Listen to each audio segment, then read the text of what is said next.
Okay. So one more time, Kalpakaji. Okay. Kalpaka. Once more. Popular demand.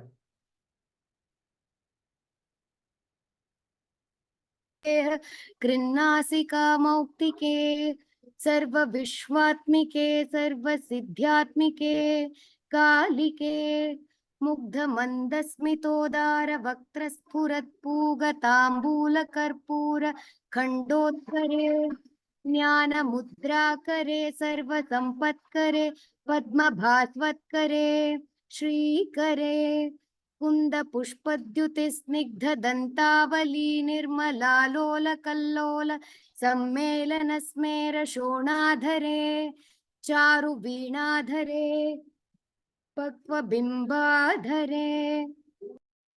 Very nice. Very beautiful. See, the way it is composed is you cannot but move, right? It naturally, there is a rhythm built into it, right? This is the chandas. But look at the chandas. This chandas is very, it kind of, it's got a little bit of a pep to it.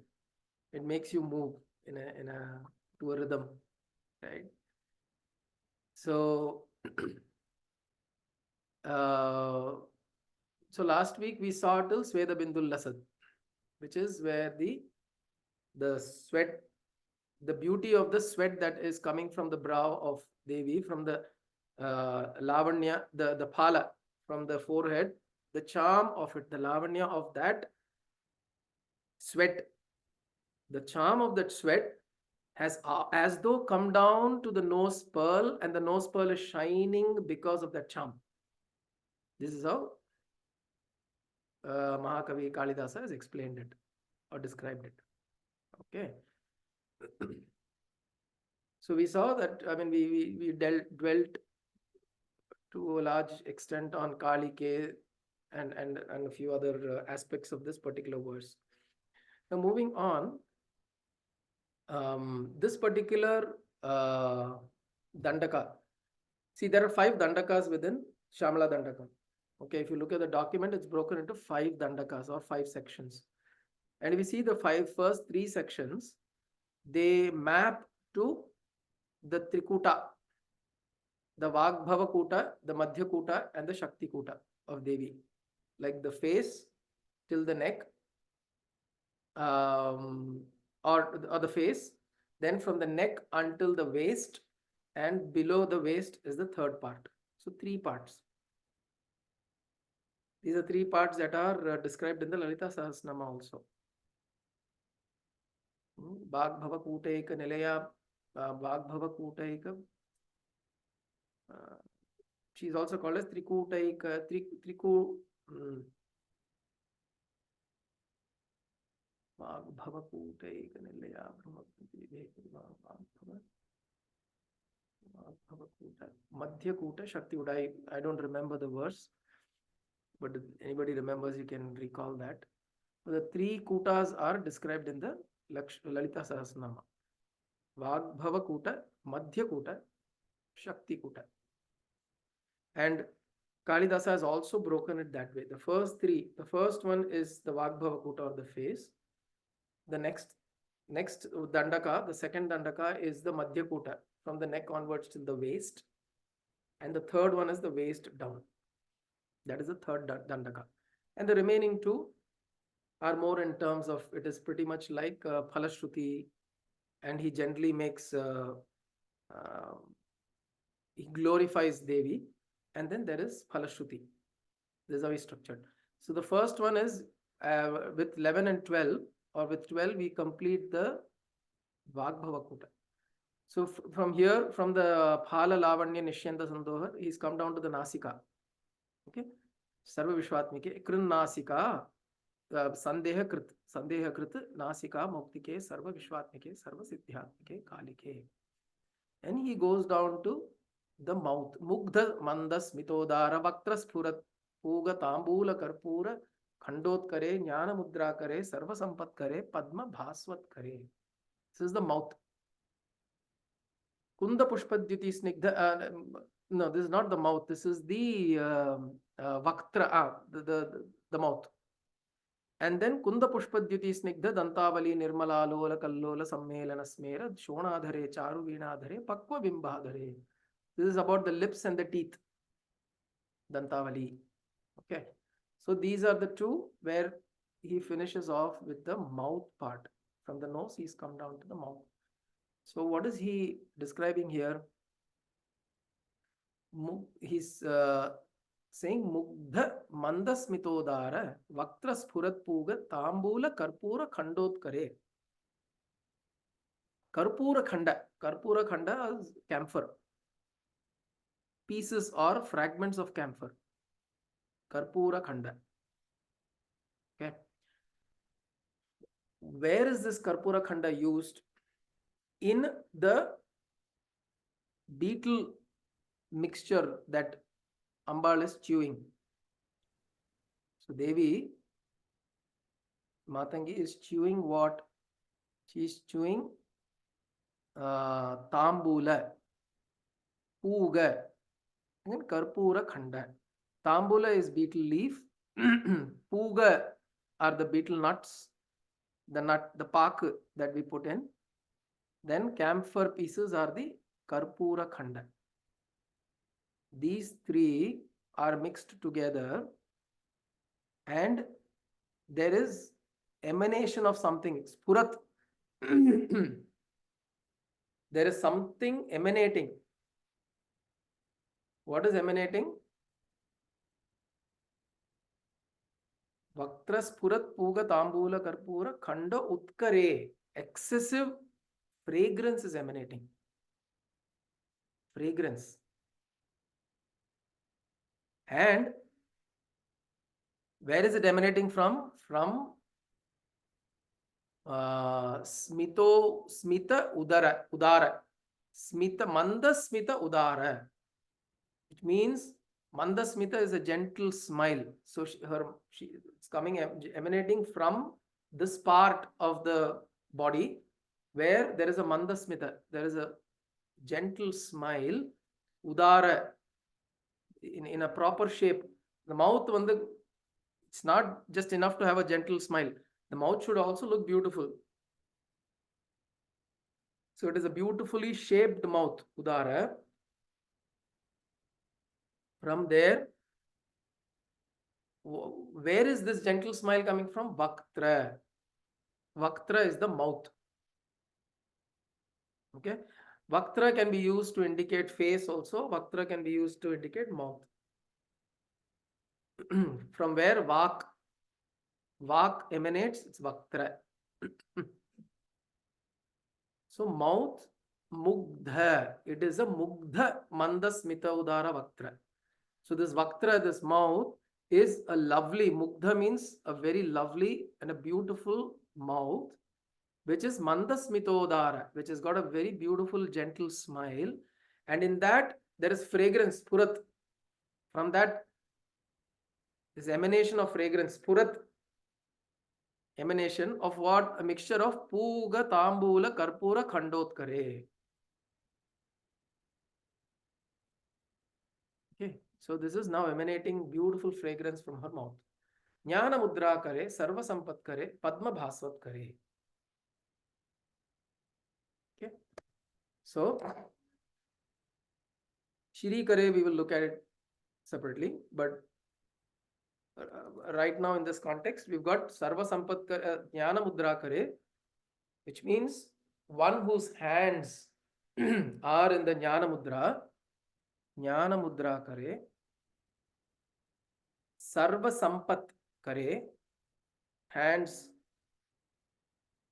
provides all kinds of wealth. Sarva Sampat Kare, Padma Bhaswat Kare, which means it is a lotus-like hands which is shining, resplendent. Padma Bhaswat Kare. And all of this together they offer what? Auspiciousness. Okay.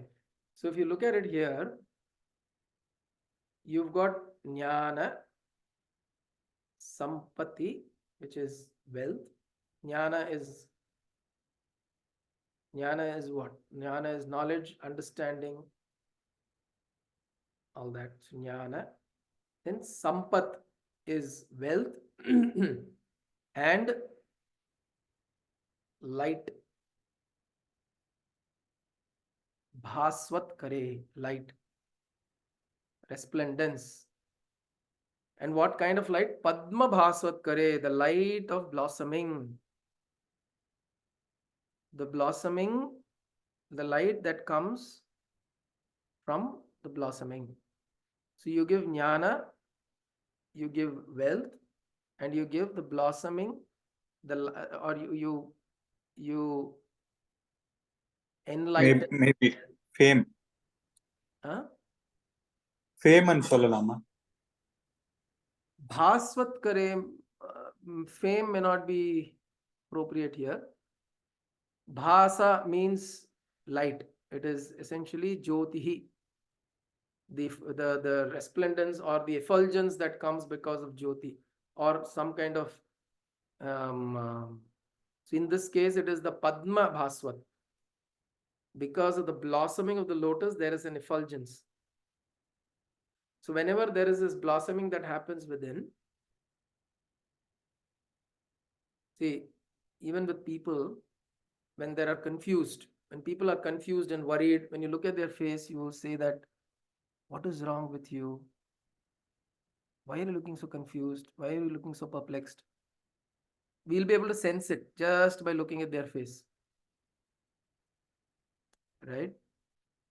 But when they have actually, when there are people who have absolute, or not people, even the same person, when he is absolutely clear, his mind is clear, everything is fine, you will see a certain illumination of the face.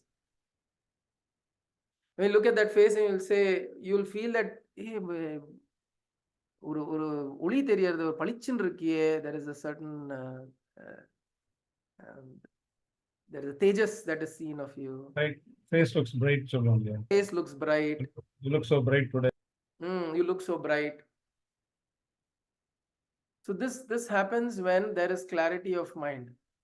Kanti, correct. Kanti, the same brightness. This happens when there is a certain clarity of mind. So it shows, like it says, the face is the window to the soul, like, or the eyes are the window to the soul. The face is the window to your mind, actually, in many ways. It can reflect what's happening in your mind. If somebody is able to keenly observe, you can observe and understand a person is disturbed, person is happy, person is distressed, person is joyful, person is feeling relaxed. You're looking at the face. There's a whole study. Face reading is a whole study.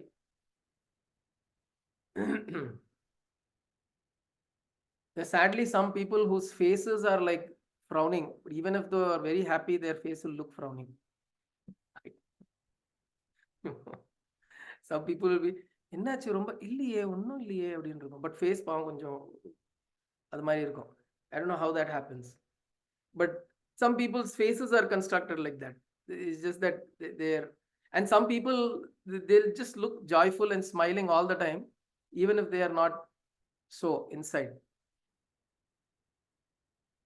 So that's a different matter. That's an interesting how, but typically how your face reflects your state of mind.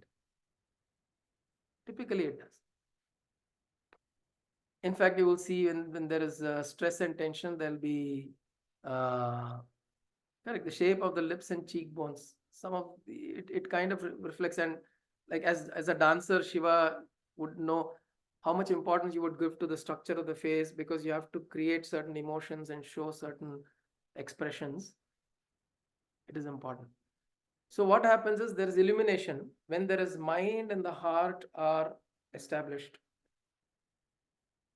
and there is no sense of worry, there is no sense of distress, there is this peace and calm. You will see that there is a certain light to the face. This, if I recently went to Guruvayur Kovil, and we were walking around the Praharam. I was doing a Pradakshinam, And I suddenly noticed one man was sitting and meditating. Not many people are sitting and meditating there, but many people are sitting. But this guy was like very sitting and meditating. And there are very few people you will notice when they are meditating, that peace suddenly from their face is so infectious. You look at them and you'll feel, oh, you will know that they are in a very, very peaceful state of meditation. சில பேர் பார்த்தெல்லாம் meditate பண்றது இப்படி இருக்கும், பயங்கரமா அப்படியே meditate பண்ற மாதிரி இருக்கும். பட் கண்ணெல்லாம் எங்கேயோ அஷ்டகோணல்ல போய் நமக்கு ஸ்ட்ரெஸ் ஆயிடும் பார்த்தா. பயங்கர ஸ்ட்ரெஸ் ஆயிடும் நமக்கு. But this person, when I saw, he was sitting so calm.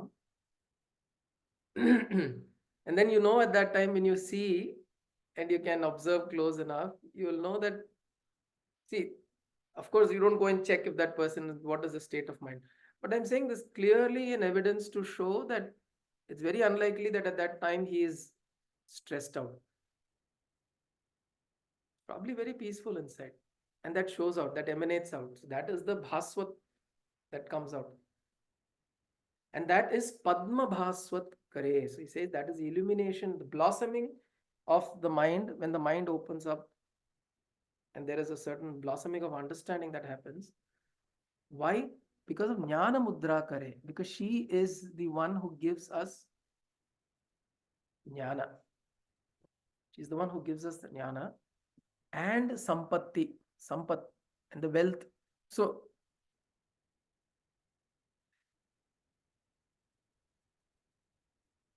see, when you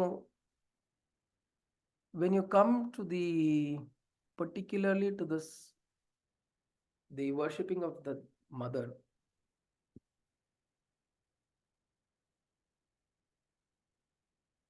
there is always the aspect of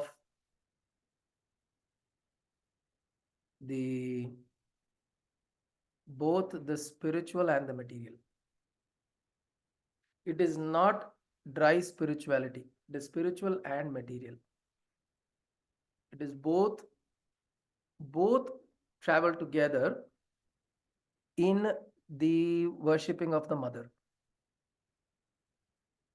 And that is why you see even in Lalita Sahasranama, Swarga Apavargada Yai Namaha, she gives you Swarga, which is the material joys, Apavarga and Moksha. And that is why she is also referred to as Bhok. She gives you Bhok, what is that? Bhukti and Mukti, which means she gives you the joys of the material world and the joy of moksha, liberation or understanding. So jnana in a certain way is not dry philosophy. If you look at philosophy just as a subject or just as an understanding, okay, I am not the body, I am not the mind, or the Brahman is everything, I am Brahman, and all of these philosophies, if you just understand them intellectually without the aspect of the heart or the devotion associated with it, it becomes extremely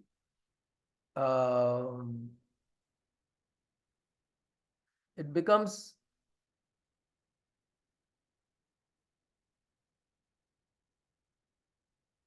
how do you position this? I'm just trying to figure out how to position this idea. See, it becomes unlivable. Artificial or something. It's artificial as one, and it also becomes very on the surface, and it is also not. See, even in the concept of Shiva Shakti, without Shakti, Shiva cannot express itself. You need Shakti to be able to express Shiva. Of course, Shakti without Shiva does not exist because Shiva is the substratum. The expression is important. As much as absorption is important, expression is also important. As much as going into samadhi is important, engaging with the world is also important. As much as withdrawing into oneself is important, transacting with the world is also important. So we cannot place one above the other in terms of importance. Both are equally important. Because at the end of the day, we live and transact in a world which is supporting us. This world is, if I have to go sit down and go into samadhi, I am getting electricity, I am getting water, I am getting a roof on my head, I am getting a place to live. Somebody is helping make sure manage all this, correct? I cannot cut myself off from this and ignore the fact that there is a world out there that is helping me sit down and meditate. I cannot disengage. So jnana with the aspect of, so here is brought jnana sampat, jnana mudra kare, sarva sampat kare, which means jnana, as much as jnana is important, sampat here means the ability to, so she is also giving you prosperity. So she is giving you intellectual prosperity and material prosperity both. And this was also earlier expressed in two colors of Devi, where she is Maragata Shyama and Neela Shyama. The green emerald color and the royal sapphire Neela Shreni. That was there in the Dhyana Shloka. So this we need to remember constantly. As much as I withdraw myself, I need my swadhyaya, I need to spend time with myself, I need to do my meditation, my sadhana, my dhyana, my studies, my all of that. The engagement with the world is a true reflection of how I am blossoming. Like Jittu Krishnamurti says, your relationship is a mirror to show who you really are. Right? Only in relationships will you know how you really are.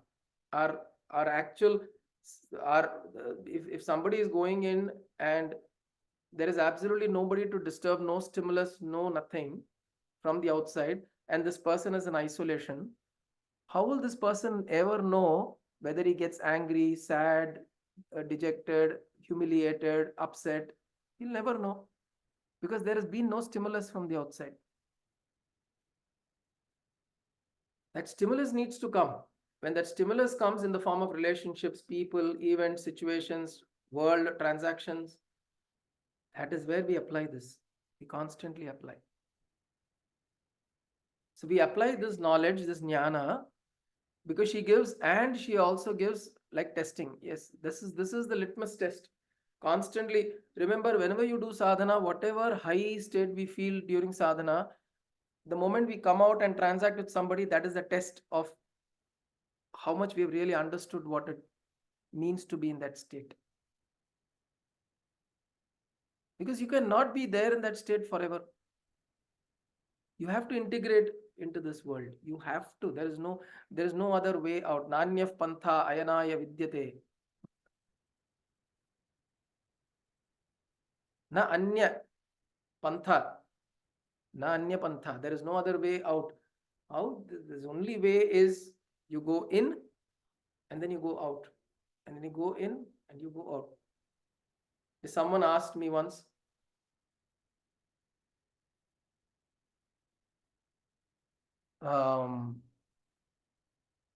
whenever there's an arati happening, generally they say you look at the arati because you see the form of the Lord for whom the arati is being done.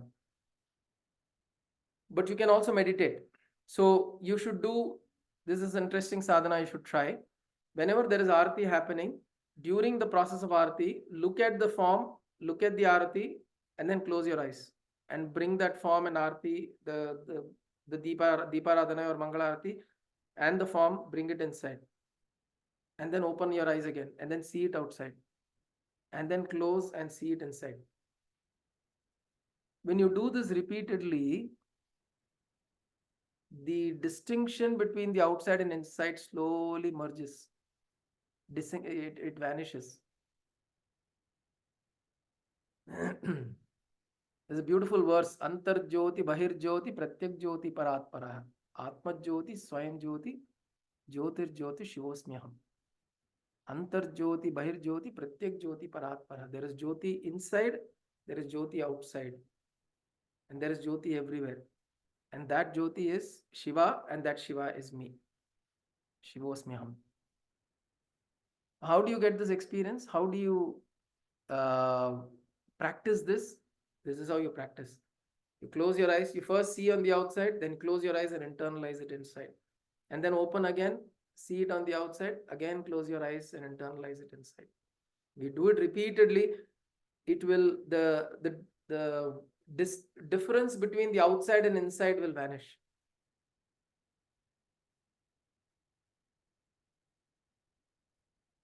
And then the experience of Padma Bhaswat Kare, then this light of understanding, Sarva Sampat Jnana Mudra Kare. Jnana Mudra is this Chin Mudra, is called Jnana Mudra, right? The one Dakshinamurti holds or other gurus hold is the Chin Mudra, Jnana Mudra. Jnana Mudra Kare, her hand is holding the Jnana Mudra. She is bestowing wealth and prosperity.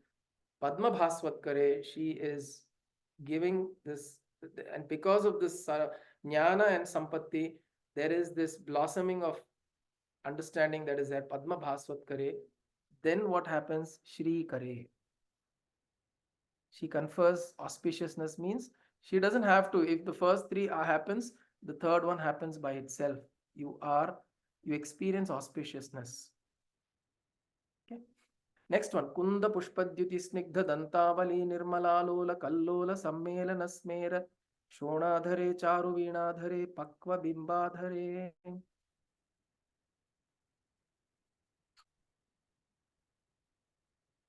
Kunda Pushpadyuti Snigdha Kunda Pushpadyuti Snigdha Dantavali Nirmalalola Kallola Sammelana Smera Shonadhare Charu Veenadhare Pakva Bimbadhare. So this is describing her lips and the teeth. So it is explaining as though in between the teeth, so she's got these dantavali, rows of teeth that are snigdha, that are shining, and white dyuti, snigdha dyuti. It is white complexion and shining. Kunda pushpa, like a jasmine flower. Kunda pushpa dyuti, snigdha. So the whiteness of a kunda pushpa dyuti, the whiteness of a kunda pushpa, it is there, and there is a resplendence because of a kunda pushpa. There is a dyuti, the whiteness brings a resplendence, snigdha. What is this describing? Dantavali, describing the dantavali, danta avali, rows of teeth. Nirmala, it is no mala, no dirt, no impurity. Nirmala, alola, kallola. Alola means it is the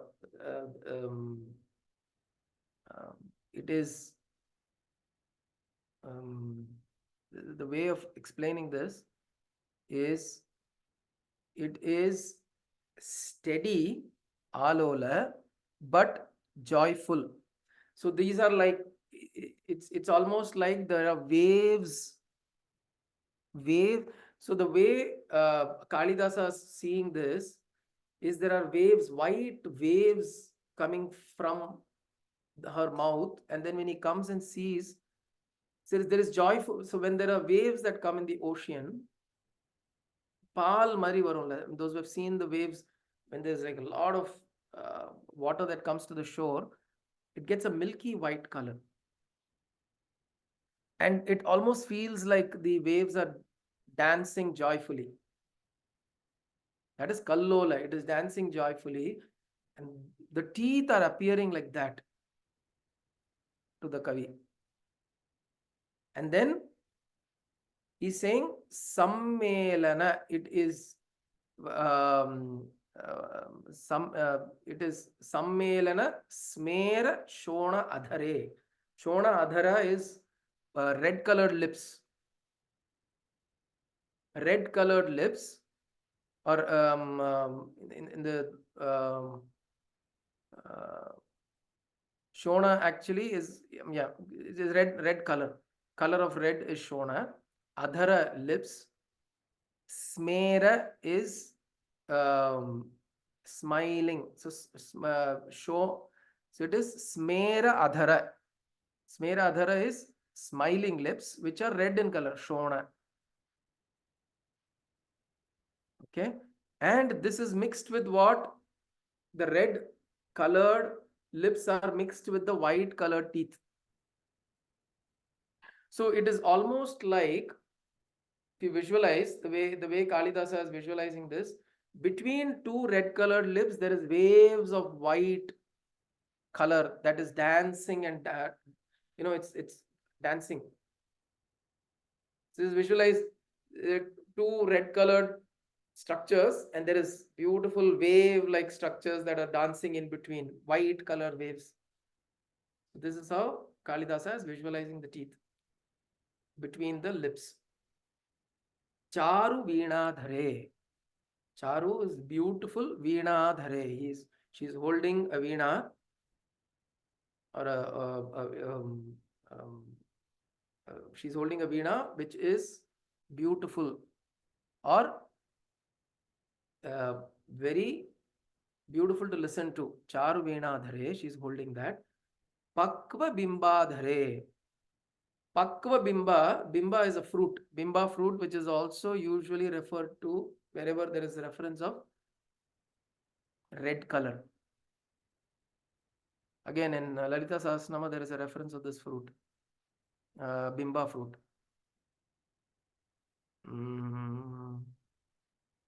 Nasika Bhushan. How does that go?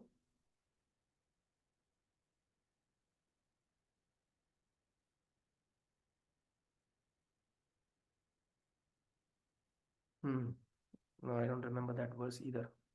So there is a reference of Bimba fruit in Lalita Sahasranama also, which represents the color of Devi's lips, red in color. Now this one here he's saying, now look at this, the combination is now coming from Veena to the lips. Navavidruma Bimbashri Very good. Super. Navavidruma Bimbashri. Navavidruma, newly blossomed Bimba. Navavidruma Bimbashri. How does it go next? Navavidruma Bimbashri. Nyakari Radanachada. Yakkari Radanachada. So it is newly blossomed Bimba fruits, newly blossomed. So this one, that is the color. So it's very nice, beautiful red in color. And it's Shona Dhare, Pakwa Bimba Adhare. So both kind of mean the same. Pakwa Bimba Adhare and Shona Adhare. Shona Adhare is red colored lips. And the red colored lips look like that they are the red colored Bimba fruits. Right? Charu Veena Dhare. The Adhare and Dhare. He's used those two words in a poetic way there, right? Veena, it's not Veena Adhare. It is not Veena like lips. The lips are light like Veena. It is Veena Dhare. But Bimba Adhare. Adhara is lips. So bimba adhare, shona adhare. Here you have the shona adhare. Smera shona adhare, charu veena adhare, pakva bimba adhare. Okay, so he's explaining the lips. Now, if you combine the 11, the 11 and 12, in the 11th one, he is explaining the fragrance that is coming out of Devi's mouth. In the 12, he is explaining the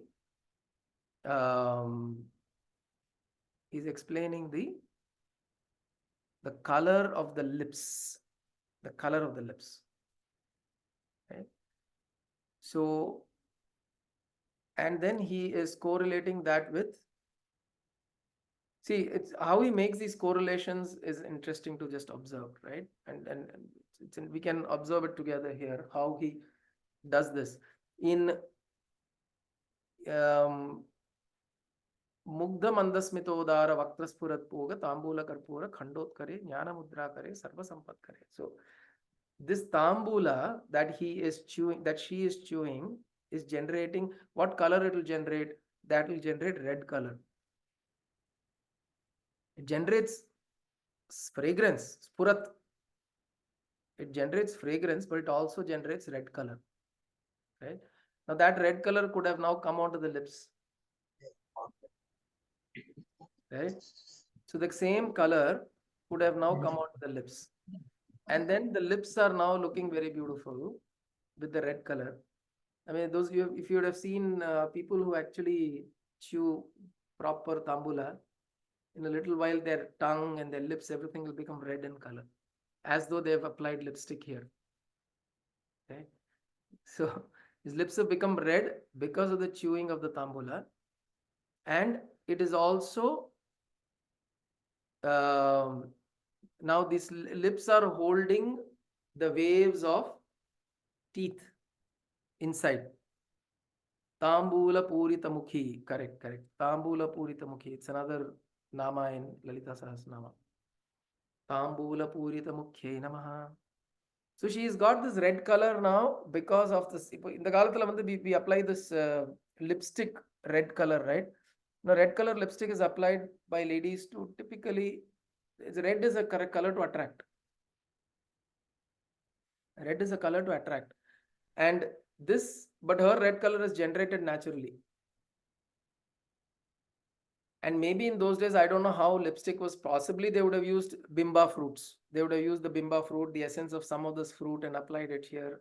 Some kind of vegetable color they would have used to apply. I don't know. But here for Devi, it is because of her chewing. See, if you previous verse also, if you see, Sweda Bindul Lasad Phala Lavanya Sandoha Sandeha Krunasika. So this, the way he said was the Nasika Moktika, the nose pearl, the glitter of the nose pearl is coming because of Devi's sweat, beauty of Devi's sweat. So the beauty of that sweat is now turning into the pearl's beauty. So pearl beauty irka illa. See, he's not talking about, oh, the pearl is so beautiful. He's saying the beauty of the pearl is because of Devi's beauty of the sweat. In the same way, here he's saying now she's chewing the tambula, and because of that, there is, of course, this beautiful fragrance that is there, but the redness is also now spreading onto the lips, and the lips are looking so beautifully red is because of that. Right? So which means it's all generating from within. I used beetroot for my Bala kids photo shoot because they did not want chemical lipstick. That's a good idea. Vegetable color. So they see what is important here. He's saying all of this, the beauty of Devi is not coming because she's applying something from the outside. It is coming from within. The Mandasmita is coming from within. The gentle smile is coming from within. Mugdha Mandasmita. Then she is also what? How does the Dhyana Shloka go? Anybody? Manikya Veenam Upalalayantim Madalasam Manjula Vagvilasam. Madalasam, she is in this joy and intoxication that is there. So this is generating from inside. This is what we need to understand. The generation of colors and brightness and Padma Bhaswatkare and the glittering of the Nasika Moktika, the color on the lips, the beautiful white teeth, Kunda Pushpadyuti Snigdha, Dantavali. The Dantavali looking so white and beautiful, it's coming from within her. Daily correcta pal tekra. I still remember my mother would say, Chinna vayasirende, she will say, if you don't brush when you grow old, it will become yellow. யாரும் கேட்க எல்லாம் பரவாயில்ல உழுந்துரும் பல்லு உழுந்துரும் பல்லு விழுந்துரும். 10 வயசுல அப்புறம் நீ பிளாக் ஆயிடுவா. ஓ பிளாக்கே சொல்லிடுவாளா? பயமுடுத்திருக்கா. நீ பேச்சு கேட்க மாட்ட போல இருக்கு. என்ன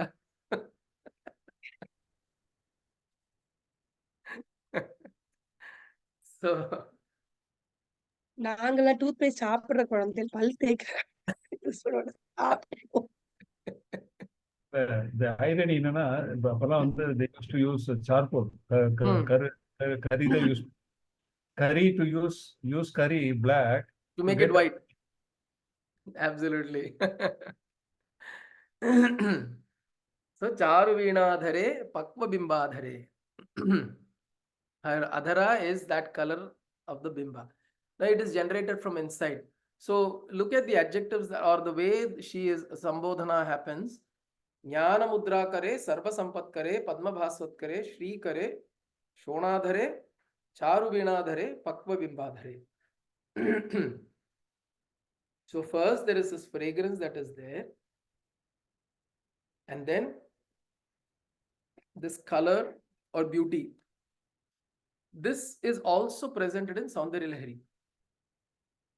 Again, I don't not able to recall the verse where she is the fragrance that comes from her tambula draws people to her. They get so madly drawn to that smell and fragrance.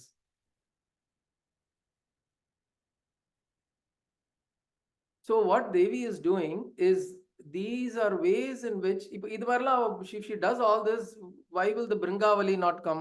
The bees not come? the previous verses, the bees are coming around her and going around. It's because she's creating all of these things from inside and all of these beautiful things. It's fragrant and it's colorful and it's bright, all of that. And all the bees will come around and they will hover around her.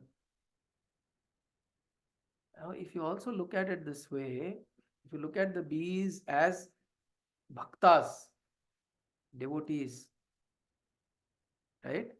These are devotees and bhaktas who will come and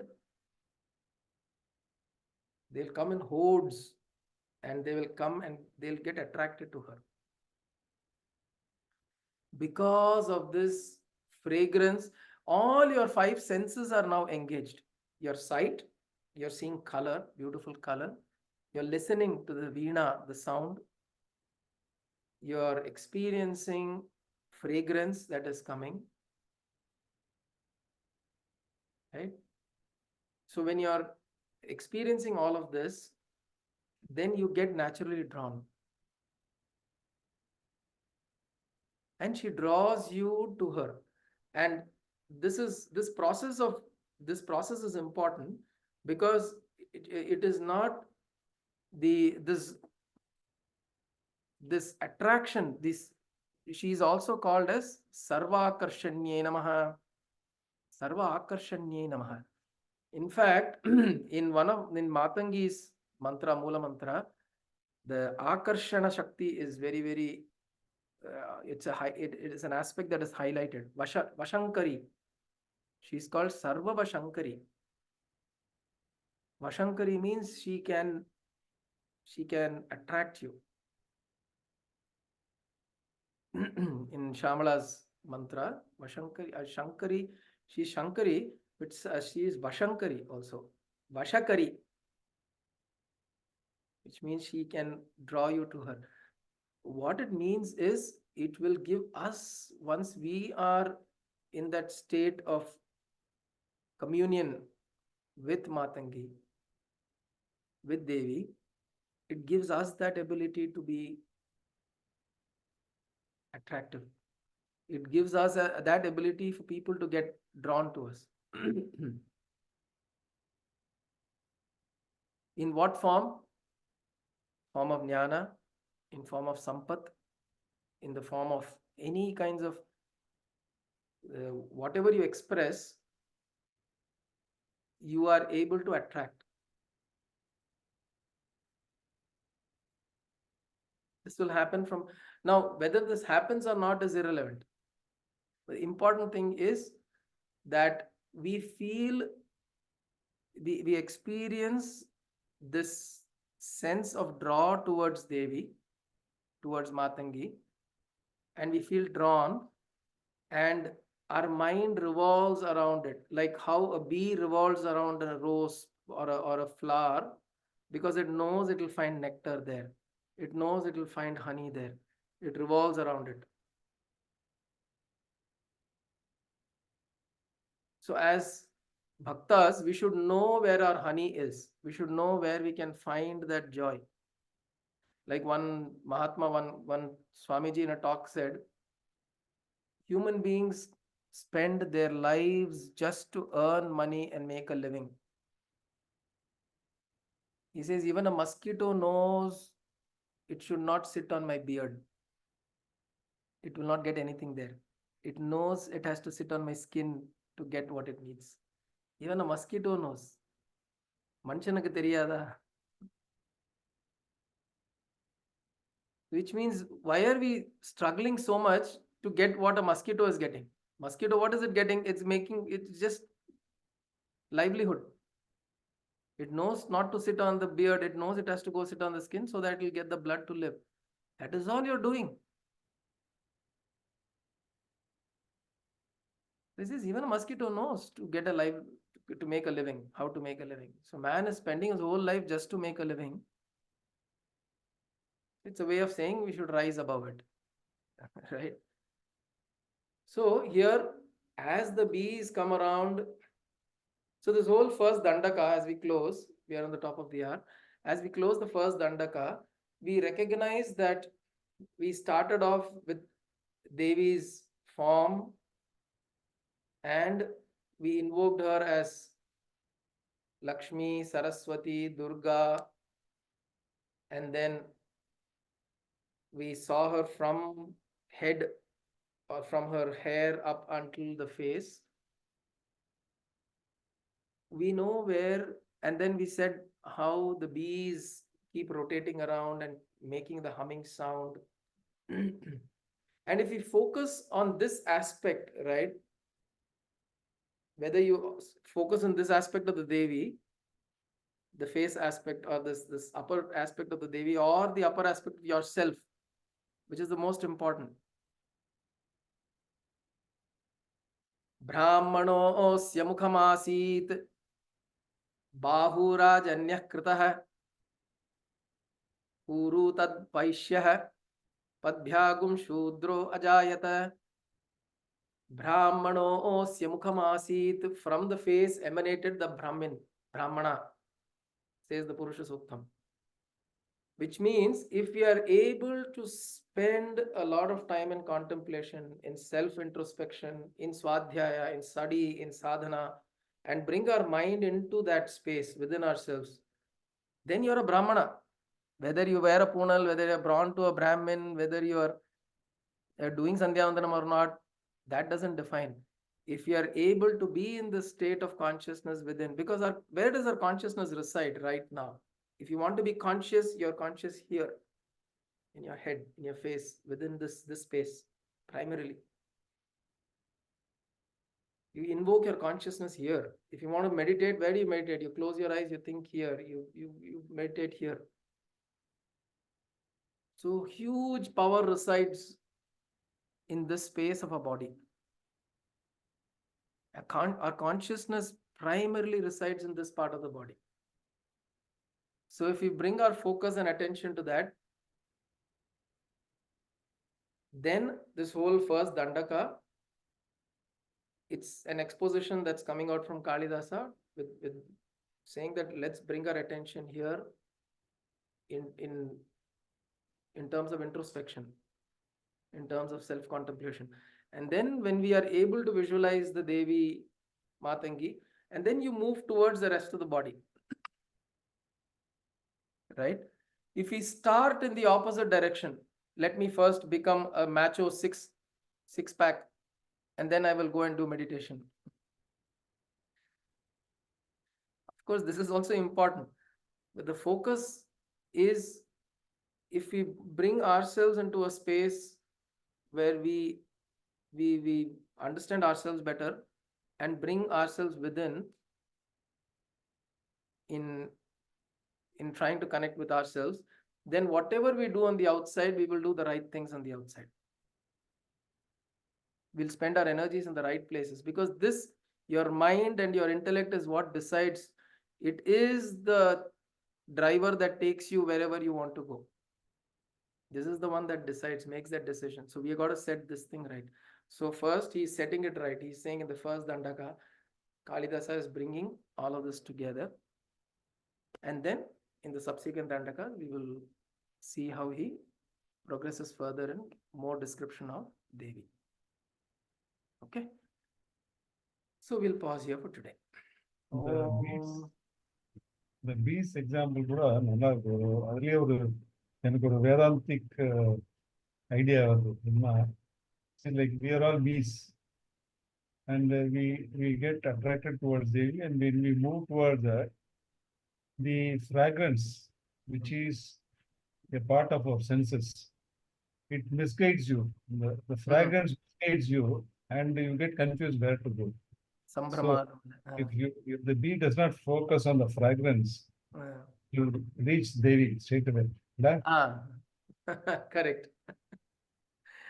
Correct. That is true. That's true. So if you know where the source is and what you're trying to get to, if that is clear, then you'll eventually get there. That's true. Om Kayena Vacha Manasendriyerva Buddhyatmana va Prakrite Swabhavat Karomi Yatyat Sakalam Parasmai Narayanayeti Samarpayami Sadashivayeti Samarpayami Jagadambikaye iti Samarpayami Sadgurunathayeti Samarpayami Hari Om Tat Sadgurubhyo Namaha.